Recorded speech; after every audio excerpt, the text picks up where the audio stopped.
Les Chaim, mes amis, donc un résumé, une traduction, du cours du Rav, Ginsburg de ce matin. Donc on sort de la fête de Hanouka, hier on était le 8e jour et donc en vérité on ne termine jamais la fête de Hanouka parce que le message de la fête de Hanouka, il est éternel et il se poursuit. Comme on voit que toutes les fêtes de l'année, elles durent 7 jours et comme la création du monde qui dure 7 jours. Pessah, Sukkot, ça dure 7 jours et c'est la perfection du temps tel que Dieu il a créé.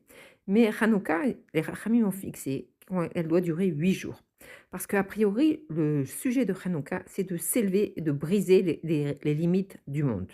Quand on est soumis au temps, on est sous les limites du temps, alors c'est la réalité, on voit le monde tel qu'il est, la réalité.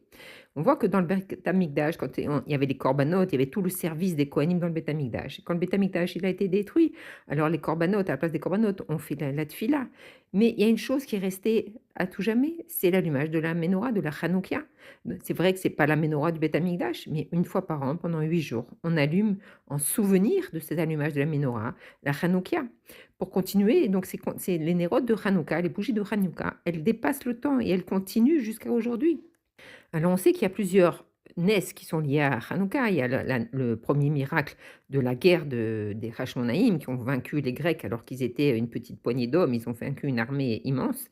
Ensuite, il y a le deuxième ness qu'ils ont trouvé cette petite fiole d'huile que les Grecs n'avaient pas réussi à mettre la main dessus et qui avait en plus le tampon du Kohen Gadol. Mais tout ça, ce sont des miracles qui sont habillés dans la Teva. Mais en vérité, le plus grand miracle commence à partir du deuxième jour de Hanouka.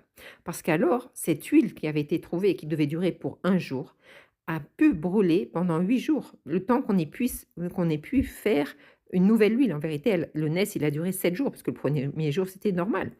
Donc, on voit on a dépassé les limites de la nature. C'est un NES qui est complètement au-dessus de la nature, qui n'a aucune appréhension dans la nature. C'est un Blikvoul au-dessus de la nature. Et d'ailleurs, c'est pour ça que Hanouka dure 8 jours. 8, il représente au-dessus de la nature, le Blikvoul. Et donc, en vérité, une fois qu'on a atteint ce niveau-là de 8 et de Blikvoul, alors cette lumière de Hanouka, elle continue à être allumée pendant tout le temps. C'est pour ça qu'on n'a pas besoin d'allumer un 9e jour et un 10e jour, etc. Parce que ça continue. Le NES, on a dépassé les limites. C'est le Blikvoul qui continue. Jusqu'à le prochain Hanouka Bezrat Hashem l'année prochaine. Maintenant, concernant la paracha, nous sommes dans la paracha Vaïgash. Et aussi, dimanche soir, sera la fête, le Chag Hassidi de notre génération, comme on appelle la fête des livres.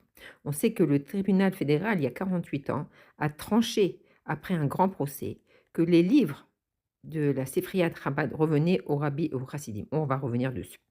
La seule chose qu'on veut voir, c'est le lien qu'il y a entre la force de Hanouka et que on a dit, c'est le dévoiler l'illimité dans le limité et que c'est une fête éternelle, que cette lumière, elle continue à jamais.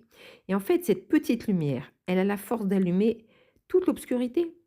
Et le lien avec Hanouka et la paracha aussi, il est évident. On voit la situation. Yosef détient Binyamin.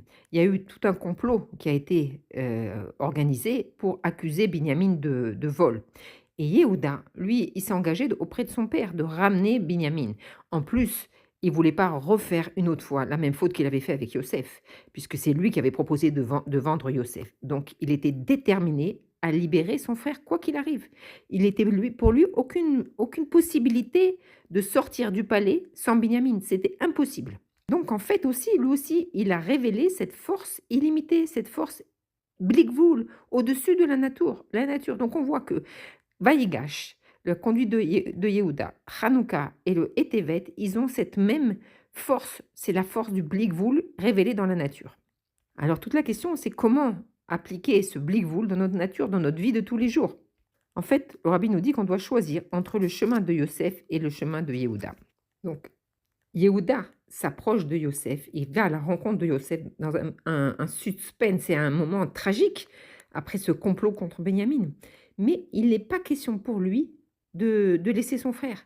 C'est-à-dire, il peut y arriver, quoi qu'il arrive, il ressortira avec son frère.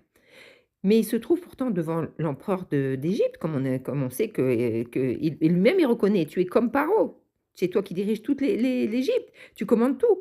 Et donc si Yosef il a décidé que Benjamin il resterait esclave, alors c'est comme ça que c'est tranché. Mais Yehuda, lui, il est prêt à être esclave toute sa vie, mais c'est sûr qu'il va ramener Benjamin à son père. C'est complètement illogique. Comment un seul homme, on peut dire avec ses 11 frères, ils peuvent lutter contre une armée entière d'Égypte, dans le palais du vice-roi. C'est complètement illogique. Pour Yehuda, c'est le Hémet. Dieu, il est avec lui, il sent Dieu avec lui, et c'est le Hémet. C'est clair qu'il doit ramener Binyamin à son père. Il n'y a pas d'autre solution.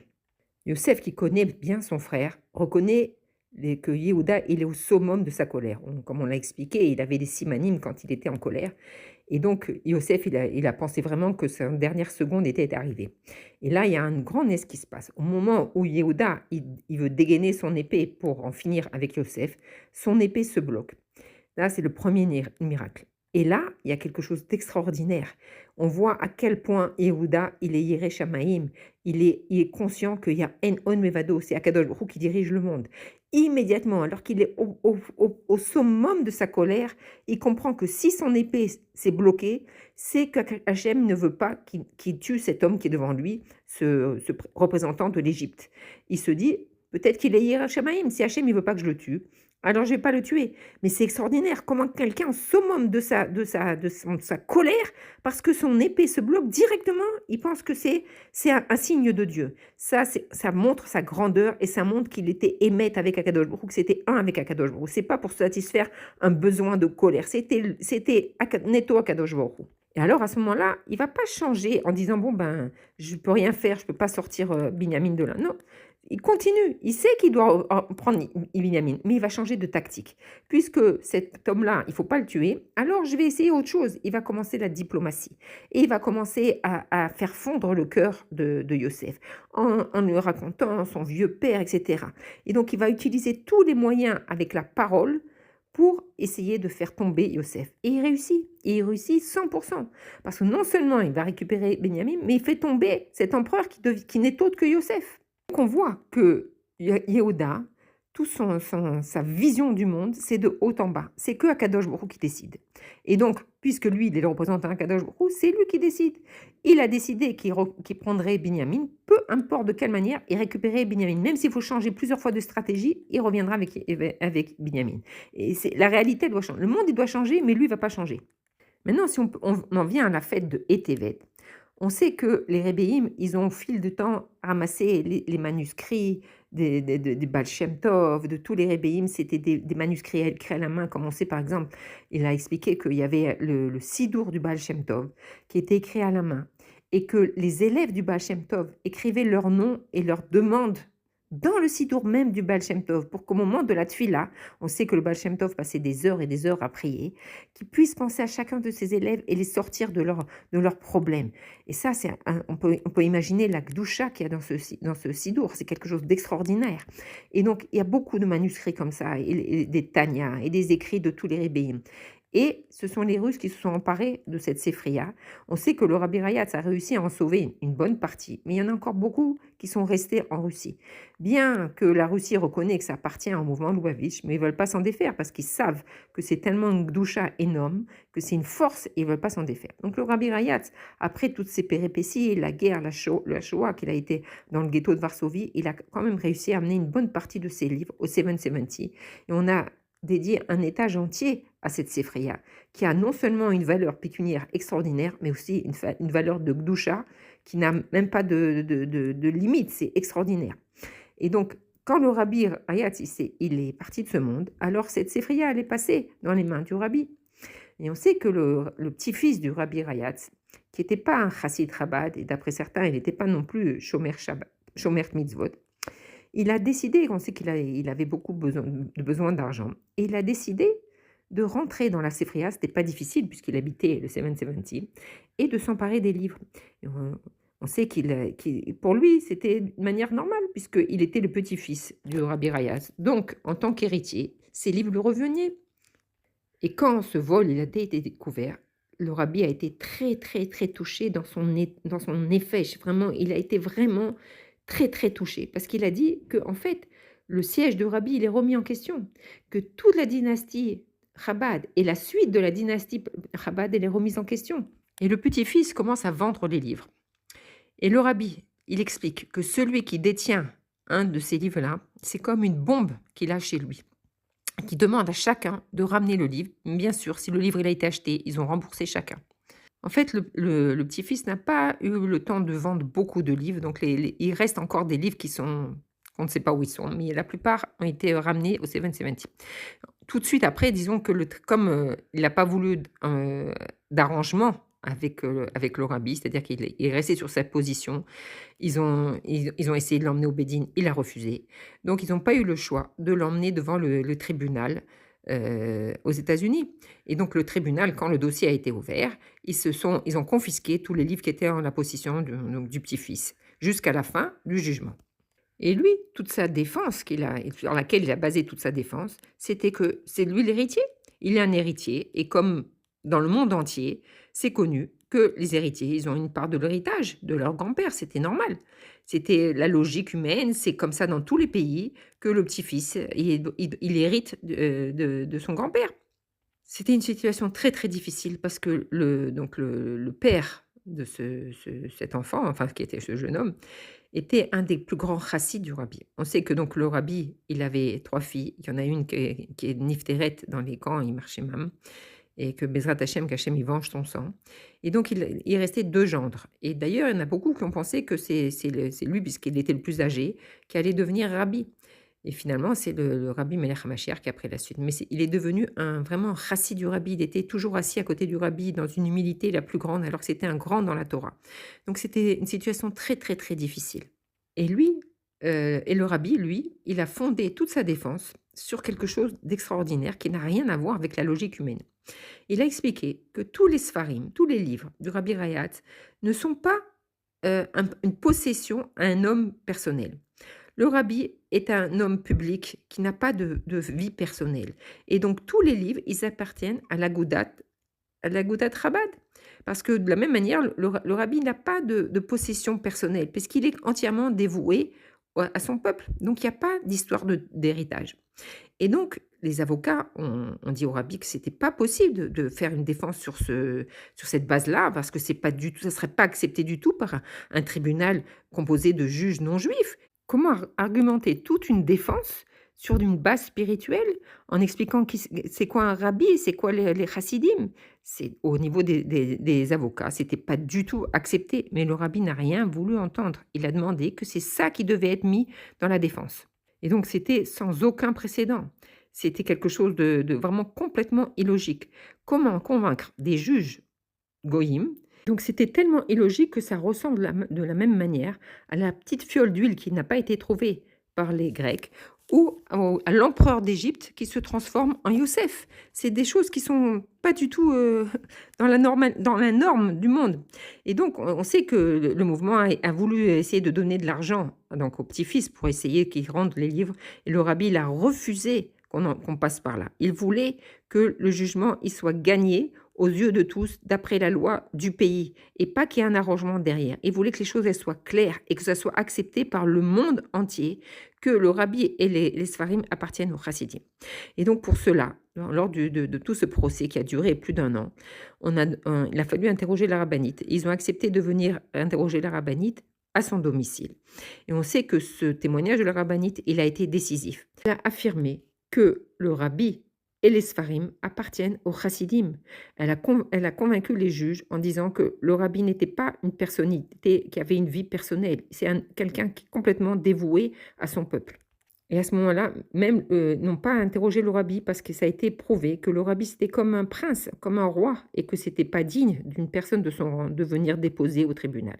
Et donc, grâce à ce témoignage de la rabbinite, le procès a été tranché que les livres appartenaient à la Goudat Chassidim Chabad. Et ça, c'était un événement extraordinaire. Et ça, c'est toute la fête de Etevet.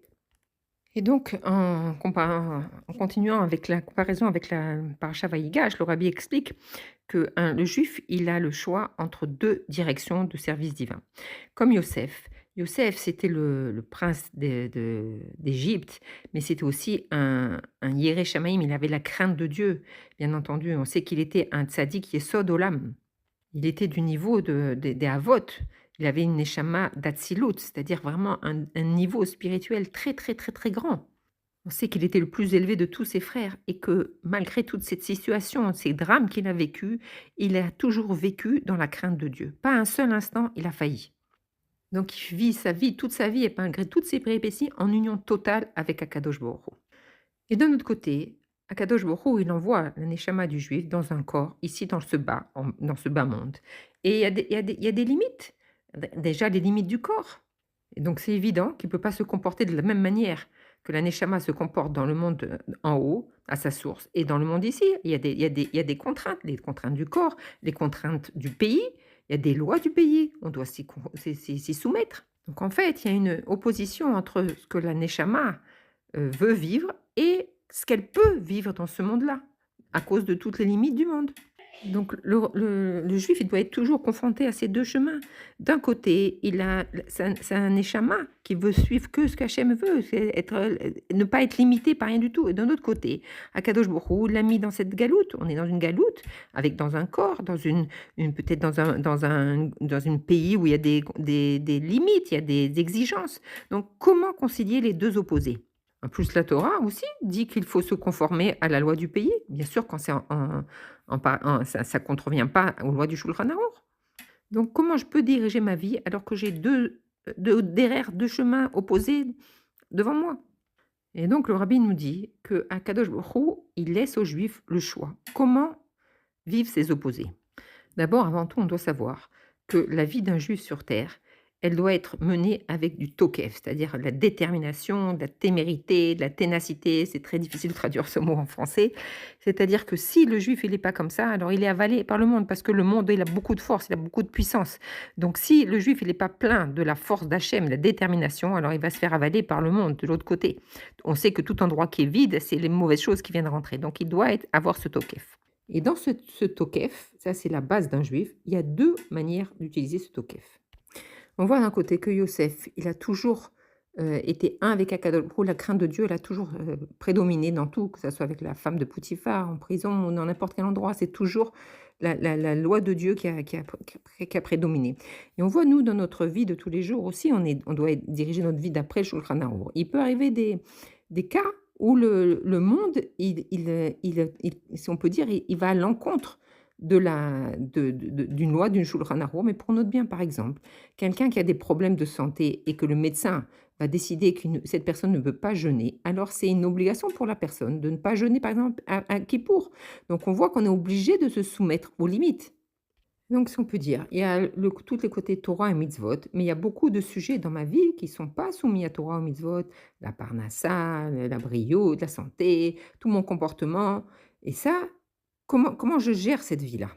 Donc, je peux me dire que puisque Dieu m'a mis dans cette situation, dans la galoute, d'être dans le monde, alors je dois me soumettre au monde. Je dois vivre dans le monde avec les conditions du monde, puisque c'est Hachem qui m'a mis dans ces conditions-là. Donc le juif, il peut en arriver à la conclusion qu'il reste fidèle dans tous les sujets de Torah et mitzvot. Et quand il sort de la Beth Knesset, alors il régit sa vie d'après les lois du monde. Il est un businessman avec toutes les ruses et tout ce qui peut se passer dans le monde. C'est 2 choses différentes. Il y a le côté Torah et mitzvot, où on peut le voir comme un grand tzaddik. Et de l'autre côté, il est complètement assimilé dans le monde. Et on peut voir ce sujet-là un petit peu chez Yosef, mais vraiment en finesse, finesse, finesse. On voit que Yosef, il est resté vraiment fidèle à Kadosh Baruch Hu, il a jamais fauté, jamais aucun compromis. Mais d'un autre côté, il avait comme une certaine grâce. À chaque fois qu'il était dans un endroit, on lui reconnaît ce reine. Il attirait les esprits et il donnait envie de lui faire confiance. Et ça a été pareil dans tous les endroits où il est passé, jusqu'à cette prédisposition à lui donner, à lui faire confiance. En fait, c'est une grande responsabilité et c'est en fait la source de ce plafond qui se met au-dessus de lui. Parce qu'en même temps, on lui confie beaucoup de responsabilités, mais puisque c'est quelqu'un, par exemple Paro, qui lui confie des responsabilités, donc il reste sous la domination de Paro. Et donc même pour un juif qui va d'un côté être fidèle à Kadosh Baruch Hu et de l'autre côté rentrer complètement dans le monde, dans la domination du monde, le rabbi dit des mots très très durs, si on peut dire, qu'en fait ce juif-là, il fait une sorte d'Avodazara, en finesse, mais une sorte d'Avodazara, parce que c'est un service qui est étranger au service de Dieu. Et en fait, tout ça ça a commencé avec Aman aussi. Parce que Aman, tout son but aussi, c'est de faire que le juif, il se soumette à Vodazara. En fait, ce que la pensée d'Aman, c'est et qui dit aux juifs, écoute, tu es dans ce monde-là. c'est Dieu qui t'a mis dans ce monde-là, donc tu dois te soumettre aux lois du monde. Et donc, on sait qu'il obligeait les Juifs, et c'était un décret du roi, que tout le monde devait se prosterner devant devant Aman, parce que c'était son but, que le Juif, il se prosterne devant Avodazara. Et donc, en finesse, c'est cette pensée-là de se dire que, puisque je suis dans le monde, et qu'Akadosh Baruch Hu m'a mis dans ce monde-là, à cet endroit-là, et que je dois travailler, je dois vivre dans ce monde, alors je dois me soumettre au monde. En fait, toute cette pensée-là, cette manière de penser, elle est nourrie par l'attitude de Yosef. On voit que Yosef, il était, comme on a dit, fidèle, mais il était aussi sous la domination de Paro. Et ça, ce comportement-là, il ne peut pas amener à la Géoula. Quand on se soumet au monde, on ne peut pas amener la Géoula. Car toujours, il donne une place au monde. Pourtant, on voit ce qu'il a accompli, Yosef. Par exemple, il a obligé tous les Égyptiens à faire la Brit Mila. Mais d'un autre côté, on voit qu'il n'a pas pu appliquer les mêmes décrets aux prêtres de l'Égypte. Donc ça veut dire qu'il y avait une partie qui lui a échappé. Et d'un autre côté, on voit aussi le comportement de Mordechai et Yehudi, qui avait un décret du roi qu'il fallait se prosterner devant Aman, et il a toujours refusé. Et par ça, il a mis en danger tout le peuple juif.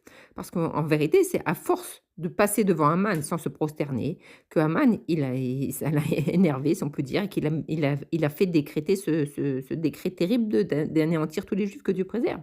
Mais en fait, quand on voit le résultat de tout ça, on voit que tous ces comportements de Tokef, comme ça, de Yehuda et de Mordechai à Yehudi, en fait, si a priori on pourrait penser que ça va se finir mal, mais en fait, on voit que Yehuda, grâce à sa force qu'il a fait, cette détermination, il a fait que l'empereur d'Égypte, eh bien, il s'est révélé comme étant Yosef et qu'il a aidé et qu'il a rendu Binyamin et qu'il les a fait venir en Égypte et s'installer, etc.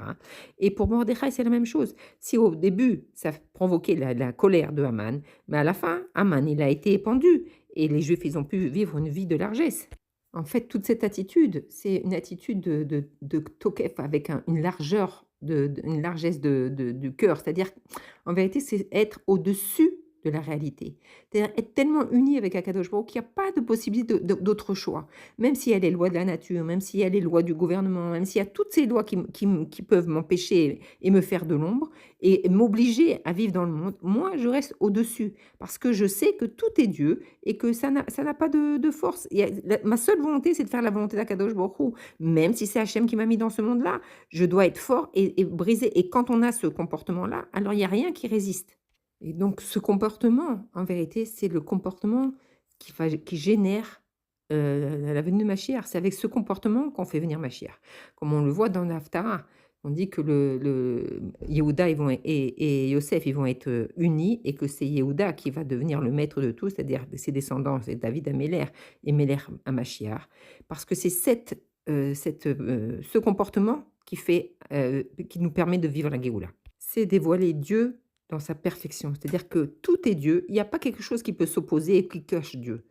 Et le rabbi d'expliquer que si pendant toutes ces générations, alors il n'y a eu que des petits moments où il a été possible de faire ce comportement, et encore à des moments très limités, et peut-être pas dans la shlemut, mais de nos jours, chaque juif, il est capable de vivre ce comportement, c'est-à-dire au-dessus de la nature, dans la nature, et de ne pas être impressionné par quoi que ce soit dans le monde, et avoir cette direction de faire la volonté de Dieu et que rien ne peut nous empêcher de faire les directives de Dieu. Et donc, c'est aller à un tel point qu'on doit se dire que ou le monde, il va accepter les directives de la Torah, ou c'est le monde qui doit changer. Et c'est ce qui s'est passé à Etevet.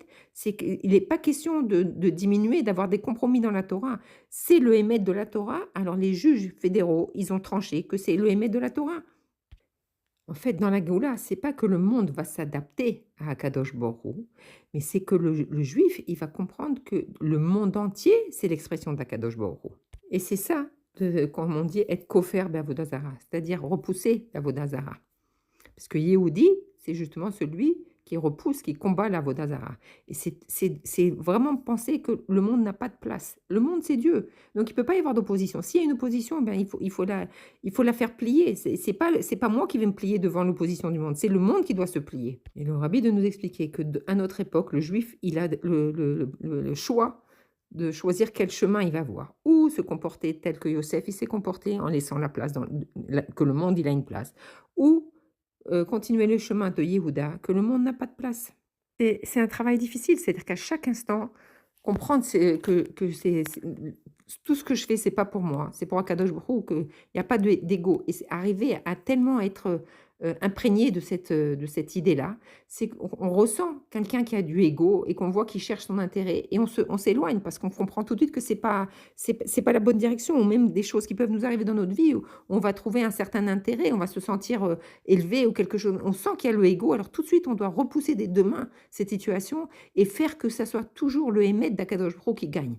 Donc c'est tout le travail du chassid, c'est de voir de loin cette finesse de Avodah Zarah et de le repousser des 2 mains et de pas se courber devant cet Avodah Zarah et de même pas s'y intéresser. Ça peut être dans l'accomplissement de tous les jours, se lever le matin, on entend les informations et ça peut nous changer notre comportement. Ça va me faire changer d'humeur. Oh, j'étais joyeuse, j'entends les informations, je vais être triste. Donc ça veut dire que ça a une influence sur moi. C'est-à-dire quand j'écoute les informations, je peux comprendre qu'il faut changer de tactique. Comme Yehuda, c'est-à-dire pour réussir dans le projet, je dois changer ma stratégie. Mais en aucun cas être soumis à ce qui arrive et changer d'humeur. Mais le monde ne peut pas m'influencer, ni mon humeur. C'est moi qui influence le monde. Ça, c'est l'enseignement de la parashat Vaïgash, justement du Tokev de Yehuda, et c'est aussi l'enseignement de Etevet. Pour conclure, le rabbi explique que dans notre génération, il n'y a plus de limites, il n'y a plus de censure, il n'y a plus d'empêchement de faire Torah et mitzvot. Dans tout le monde, comme on a vu avec l'allumage des Hanoukiot dans le monde entier, même dans les endroits les plus inattendus, comme en Iran, en Turquie. On peut dire que presque dans tout le monde, les nations du monde permettent aux Juifs de faire Torah et mitzvot en liberté. Et donc aujourd'hui, chaque Juif il peut se comporter comme Yehuda. Et donc, on doit se préparer aussi à Tevet et comme chaque fête, elle a ses minagim et sa manière de se comporter à chaque fête.